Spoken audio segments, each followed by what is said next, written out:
أنا يوم مقعيو يهي أحمد حسين سمالي أنا سياسي كسو جيدا بورما كلامي حسبك كلمية وعن هالكان ماركتي كانس في كيف هيدي سنة مركب روح السلام يا مدحوينها جمهورية الصومال مدن أحمد محمود سيرايو وعن السلام يا مدحوينها كلين كجمهورية الصومال لان عبد الرحمن عبد الله إسماعيل السيلعي waxaan qodobkayga labaad dul istaagaya maaragtay sheegaya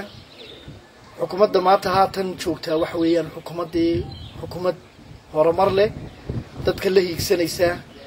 meel fog aragti fogna leh siyaasadeeduna ay tahay siyaasad la hiigsan karo amba abid ayna soo mari doonin xukuumad lamida xukuumadda maanta joogtaa oo ummadda u horseeday himilo dheer hiigsi aragti dheer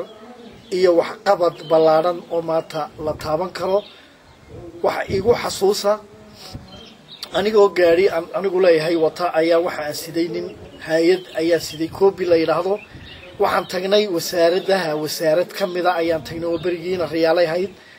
ninkii gaalka ila socday ee aan waday waliba ahaa ninkii gaalka koobi haystay boorama waxa uu igu yiri waa maxay igu yiri Axmed meeshan aad keentay waxaan ku yiri waxa weeyaan meeshii wasaaradii aad doonaysay wuu qaadan waayay ninkii gaalkii aan siday wuxuu igu yiri Axmed malaha waxba inaga qaldan waxa ku yiri waxba inaga ma qalday waa wasaaradii aad doonaysay baan ku yiri xafiiskiibu gudihii galay ninkii wasiirkiibu la kulmay aragtiyay iyo himiladii uu doonayay ninkii gaalkii waxay ku kaliftay maadaama ay raali gali weyday wasaaradii xafiiskii wasiirku fadhiyay raali gali waayeen inuu intii uu doonayo wala sheegi waayo saddex kalmadood uu sheegay ka bacdi waa soo noqonay waa soo baxnay intii uu buu sheegay wuxuu yiri nageeb uu yiri boorman ku soo noqonay taasina waxa ay keentay in ay macnaheedu ay dawladda hore ee markaa jirtay hanan kara weydo in ay maaragtay ay wasaaradihii iyo wax maaragtay ay iska hagaajin tan maanta jirta ee madaxweynaha jamhuuriyadda Soomaaliland oo madaxda ka yahay madaxweyne ku-xigeenkuna saylici uu ka yahay waxa ay suurta galiyeen haday wasaaradda tahay haday laamiya tahay haday horumar noqotay haday noqotay maaragtay hiigsi iyo himilo dadka ay la hiigsanayso tii suurta galisay weeyaan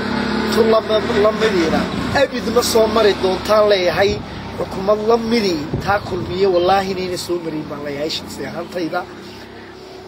cidii wax saluugsan waa weeyaan waa saluugeeda xataa waa la daweynayaa cidii wax kala ka tabanaysa waa la daweynayaa waa ta kaliya ee wax soo dhaweysay baan leeyahay waxa kaloon halka kaga baxayaan haddana dul istaagaya ninka cali gure layra malaha ma haba baabad islaamay Soomaaliland sababtoo ah malaha waa reer Kenya baan anigu islaahdaa marmar waxa uu ku hadlaa ma wax uu cod ku kasban karaba yaani bulshada uu codka ka doonayo ma wax uu ku kasban karaba maaragtay uu isleeyahay xisbiga kulmiye fikir qaldan ba laga dhaadhiciyay wuxuu isleeyahay xisbiga kulmiye cidii ayda ayaa yaani shaqasiisa ali gurey waxa leeyahay ali gureyow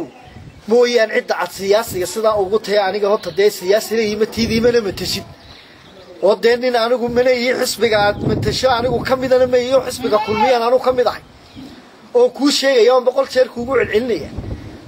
balse laakiin waxa ku sheegaya inaad cidda aad ma tasho aad u tudho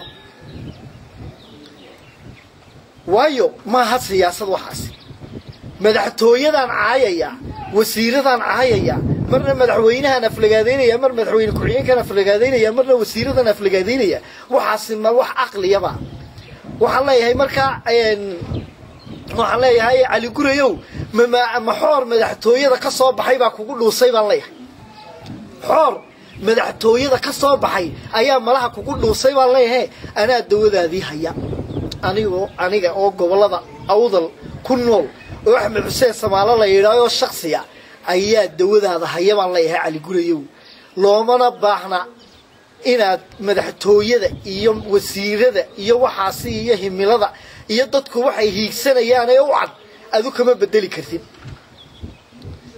cod hadday noqoto dawladdan iyo madaxda maaragtay matashaaba way sheegtay inay cod diyaar u yihiin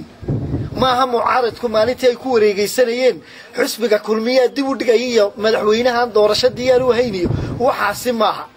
ninkii cod diyaar u ah teeraanku waa diyaar ciddii loo igmadayna waa komishankaana laga sugayaa cali guray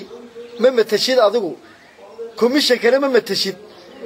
madaxda maanta joogtana ma matashid adu shakhsiyaadkaaga markaad hadlayso inaad shakhsiyaadkaaga iska hadashaa ayaa qurux badan baan leeyahay waxaan hadalkayga ku soo gabagabeynayaa cali guray dawadaadii aniga hayaan leeyahay xoor madaxtooyada ka soo baxay baana maaragtay kugu dhuusay baan leeyahay cali guray ma waxay siyaasadaadii noqotay inaad kolba xisbi uun sida u dhex duurto sidii dalladihii harka dallada laga dayaay aad sidaa uu xisbiyada aad u dhex duurto xisbigan uu cid xataa waa fashilaysaa una waxba uma soo wadid baan leeyahay xisbi waxa kuwa iyo hadalladaada marka loo fiirsado dadkan Suuriya iyo magaranaysaa meelaha dhibaatooyinku ka jireen malaha kuwaasaan iyo aad u baahan tahay inaad ka noqoto yacni gudoomiye oo la yiraahdo maanta cali guray wuxuu maaragtay gudoomiye u yahay xisbiyada Daacish iyo Israa'iil iyo waxyaalaha iyo maaragtay Falastiin iyo kuwaasaad malahe adeer halka Soomaaliland baa la yiraahdaa cid maanta wax aan uga baahanay inay wax ka samaysana ma ogolin dawladda maanta jirta cid khashadana anagu ma ogolin siyaasad sax ah wadanka lagu hogaaminayaa cid maanta yacni aan looga daba fariisanayo inay khalkhal gelisaana oo lagu eegayaana ma jirto cali guray marka waxaan leeyahay ab Soomaaligaaga ni weyn oo cirra labaatay ab Soomaaligaaga hagaajiso xisbi baad ku jirtay uga sheekay himilada xisbiga uu leeyahay yacni ku wareer oo ku dawaq ha ku dawaqin madaxtooyadan xoorku kaaga soo baxay oo kugu dhuusay